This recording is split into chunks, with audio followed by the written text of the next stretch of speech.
स्वामी विवेकानंद की America Chicago धर्म सभा से मातृभूमि लौटने के उपरांत अल्मोड़ा आगमन एवं रामकृष्ण मिशन की स्थापना के 125 वर्ष पूर्ण होने के उपलक्ष्य में शोभन सिंह जीना विश्वविद्यालय की शिक्षा संकाय में 2 दिवसीय राष्ट्रीय सेमिनार का आयोजन किया गया।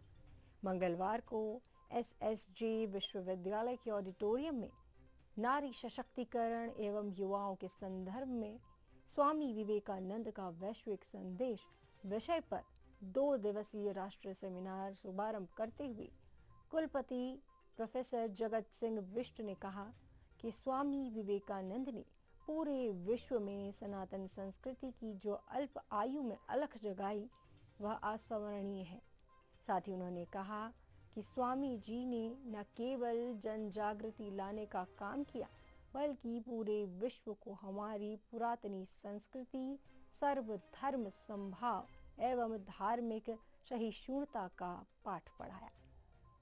अल्मोड़ा से सोनू सिजवाली की रिपोर्ट। जी ने कहा था किसी भी देश को आगे बढ़ना है तो नारी शक्ति की बड़ी आवश्यकता है। जैसे कोई भी पक्षी एक पंख से नहीं उड़ सकता, उसको 2 पंख की आवश्यकता है। उसी प्रकार से बिना नारी जागरण के हमारे देश का जागरण नहीं होगा और नारी जागरण का सर्वश्रेष्ठ उपाय है नारी शिक्षा।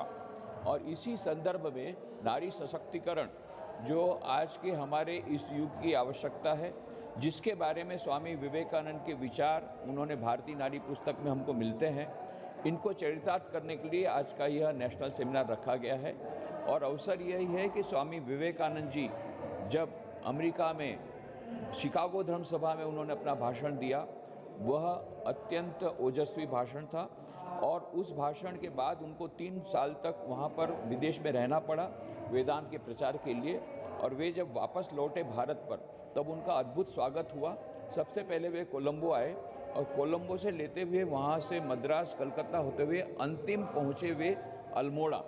तो ये सभी जगह पर उन्होंने उनके स्वागत के उत्तर में जो भाषण दिए हैं, अत्यंत ओजस्वी भाषण, तेजोमय भाषण, इन सब का संग्रह किया गया एक पुस्तक के रूप में जिसका नाम है lectures from Colombo to Almora, और इसका अनुवाद भी हो गया है भारतीय व्याख्यान। तो ये स्वामी विवेकानंद जी भारत वापस लौटे, एक नई जागृति सारे देश में आ गई। सैकड़ों वर्षों की गुलामी से जो सोया हुआ था भारत, वह जाग उठा और एक नई जागृति आई। और इसी जागृति के फलस्वरूप बाद में हम देखते हैं कि उन युवकों ने इन भाषणों को पढ़ करके हमारे देश के लिए अपनी जान की बाजी लगा दी और इस प्रकार से हमें बाद में स्वाधीनता मिली। तो यह प्रथम है। दूसरा, स्वामी विवेकानंद ने संपूर्ण विश्व में शिव ज्ञान से जीव सेवा का आदर्श प्रस्तुत करने के लिए और सभी विश्वों में सभी धर्म एक ही परम सत्य तरफ ले जाते हैं, इस प्रकार की धार्मिक सहिष्णुता और धार्मिक संवहिता, इन संवादिता, इन सबको प्रस्तुत करने के लिए रामकृष्ण मिशन की स्थापना की 1 मई 1897 को।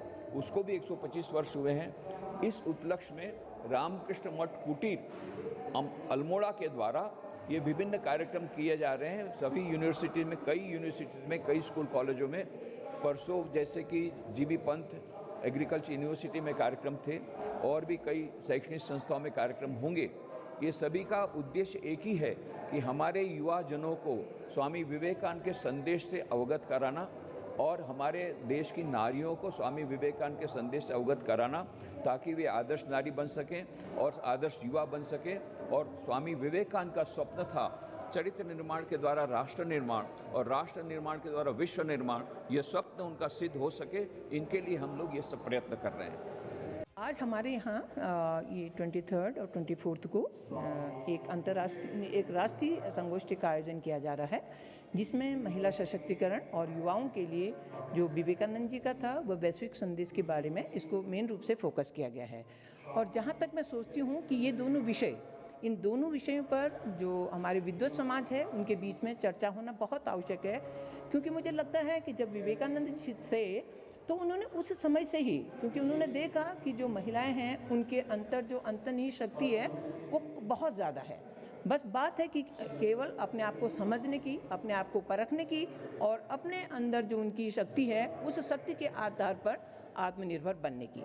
और इसी संदर्भ में जो हमारे युवाओं के लिए है, जैसा हम देख रहे हैं आज के समय में कि हमारे जो युवक हैं वो शिक्षार्जन तो कर रहे हैं, लेकिन व्यावहारिक रूप में उतना उनके लिए फ्रूटफुल नहीं हो पा रहा है। तो मैं मानती हूँ कि युवाओं के लिए उनको एक पथ प्रदर्शक देने के लिए ये हमारी जो संगोष्ठी होगी ये बहुत ही कारगर होगी। अगर सभी युवा इस संगोष्ठी में पार्टिसिपेट करें, मुझे ऐसा लगता है परिचर्चा और चर्चा के दौरान उनको प्रत्यक्ष या अप्रत्यक्ष फ़ायदा बहुत होगा। वो सारे युवा वर्ग अपने आप को समझने का प्रयास भी करेंगे। अपनी महिला बहनों को मैं संदेश देना चाहती हूँ कि जैसे कि विवेकानंद जी कहते थे कि सारी शक्ति, ठीक है, और साहस सब कुछ हमारे अंदर विद्यमान है, ठीक है, केवल बात है हमको इसको पहचानने की। अगर हम इसको पहचानें तो हो सकता है हम आत्मनिर्भर बने, ठीक है। और आत्मनिर्भर बनने के साथ साथ जो हमारे पुराना सिस्टम चला हुआ है कि हम दूसरे पर हमेशा अपनी निर्भरता को शो करते हैं, तो ये जो दूसरों पर निर्भरता है ये कहीं ना कहीं तक ख़त्म होगी और हम अपने पैरों पर खड़े होकर के अपना क्या है कि उद्देश्यों की प्राप्ति करने में प्राप्त कर सकते हैं।